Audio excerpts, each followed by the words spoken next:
Bonjour Radio Opus. Comment se construit le message de l'Opus Dei? Alors, on peut retenir 4 choses. Déjà, il y a le fondement. Fondement, c'est la filiation divine. Donc, c'est simplement que on est tous enfants de Dieu. Ensuite, on peut voir la racine et le centre. C'est comme pour toute vie chrétienne, en fait, c'est la messe. Le but de l'Opus Dei, c'est d'élever le monde à Dieu, qui est dans le ciel ou alors sur la croix. Donc, l'axe, c'est la sanctification du travail et par le travail. Pour retenir ça, Saint José Maria, il a une phrase. C'est se sanctifier par le travail, sanctifier son travail et sanctifier le monde par le travail. Et vous, qu'est-ce que vous retenez concrètement du message de l'Opus Dei? Moi, ce que je retiens en premier lieu, c'est l'importance de la responsabilité personnelle, le fait que par une formation de conscience, par une formation personnelle, on est appelé à réfléchir en tant que chrétien dans le monde et en prenant des choix en conscience pour exercer notre liberté. Moi, ce que je retiens, c'est l'importance de lutter contre ce que Saint José Maria appelait la mystique du si. C'est en fait la tentation de se dire que si j'étais religieuse, si j'étais prêtre, ce serait plus facile.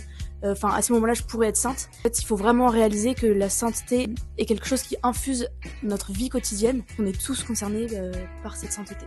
Est-ce que vous pouvez nous expliquer ce qu'est la vocation à l'Opus Dei? Donc avant tout, la vocation c'est un appel de Dieu, c'est pas simplement une affinité avec le message de l'œuvre. Dans l'Opus Dei, ça se concrétise par le désir de rappeler le message d'appel universel à la sainteté. Donc la vocation ici dans l'Opus Dei, c'est l'importance de la vie professionnelle et l'ancrage dans le monde.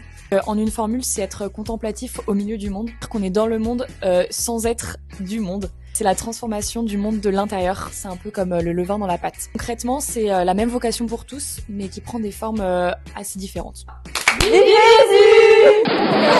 Et c'est dur à dire, c'est Saint José Maria appelé la...